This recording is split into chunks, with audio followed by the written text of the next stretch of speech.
ಟಿಪ್ಪು ಸುಲ್ತಾನನ ಅರಮನೆ, ಚಾಮರಾಜಪೇಟೆ, ಬೆಂಗಳೂರು ನಗರ ಜಿಲ್ಲೆ. ಟಿಪ್ಪು ಸುಲ್ತಾನನ ಅರಮನೆಯ ನಿರ್ಮಾಣವನ್ನು ಹೈದರ್ ಅಲಿ 1781ನಲ್ಲಿ ಪ್ರಾರಂಭಿಸಿದರು ಮತ್ತು 1791ನಲ್ಲಿ ಟಿಪ್ಪು ಸುಲ್ತಾನ್ ಪೂರ್ಣಗೊಳಿಸಿದರು. ಕೋಟೆಯ ಮಧ್ಯಭಾಗದಲ್ಲಿರುವ ಕೆಂಪೇಗೌಡ ಐ ನಿವಾಸದ ಮೂಲ ಸ್ಥಳದಲ್ಲಿ ಅರಮನೆಯನ್ನು ನಿರ್ಮಿಸಲಾಗಿದೆ.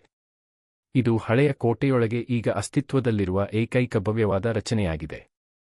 ಇದು 2 ಅಂತಸ್ತಿನ ಕಟ್ಟಡವಾಗಿದ್ದು, ಮುಂಭಾಗದಲ್ಲಿ ದೊಡ್ಡ ತೆರೆದಾವಿದೆ, ಮೂಲತಃ ಕಾರಂಜಿ ಮತ್ತು ಆಯ್ಕೆಯ ಹೂವುಗಳೊಂದಿಗೆ ಸಣ್ಣ ಅಲಂಕಾರಿಕ ಉದ್ಯಾನವನಿದೆ. ಉತ್ತರ ಮತ್ತು ದಕ್ಷಿಣದಲ್ಲಿ ಸ್ಥಿತ್ಯಾಧಾರದ ಫ್ಲೂಡ್ ಮರದ ಕಂಬಗಳಿಂದ ಮುಂಭಾಗವನ್ನು ಅಲಂಕರಿಸಲಾಗಿದೆ. ಕಂಬಗಳು ಕಸ್ಬ್ಡ್ ಆರ್ಕ್ಗಳಿಂದ ಸಂಪರ್ಕ ಹೊಂದಿವೆ. ಈ ಅರಮನೆಯ ಗೋಡೆಗಳು ಮತ್ತು ಚಾವಣಿಯನ್ನು ಮೂಲತಃ ಬಣ್ಣ ಮತ್ತು ಚಿನ್ನದ ಲಲಿತ ಕಲೆಗಳಿಂದ ಅಲಂಕರಿಸಲಾಗಿತ್ತು. ಅದರ ಕುರುಹುಗಳು ಇನ್ನೂ ಕಂಡುಬರುತ್ತವೆ.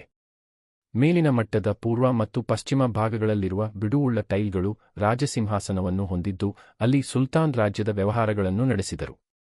ಬದಿಗಳಲ್ಲಿರುವ ಜನಾನ ಕೋಣೆಗಳು ಕೆಳಚಾವಣಿಯನ್ನು ಹೊಂದಿದ್ದವು, ಅವುಗಳನ್ನು ಸಮೃದ್ಧವಾಗಿ ಚಿತ್ರಿಸಲಾಗಿದೆ. ಗೋಡೆಯ ಮೇಲಿನ ಮಾರ್ಬಲ್ ಫಲಕವು ಅರಮನೆಯನ್ನು ಸಂತೋಷದ ನಿವಾಸ ಮತ್ತು ಸ್ವರ್ಗದ ಅಸೂಯೆ ಎಂದು ವಿವರಿಸುತ್ತದೆ. ಬ್ರಿಟಿಷರು ಅದನ್ನು ವಶಪಡಿಸಿಕೊಂಡ ನಂತರ ಮೂಲ ಕಟ್ಟಡದ ಹೆಚ್ಚಿನ ಭಾಗವನ್ನು ಕೆಡವಲಾಯಿತು.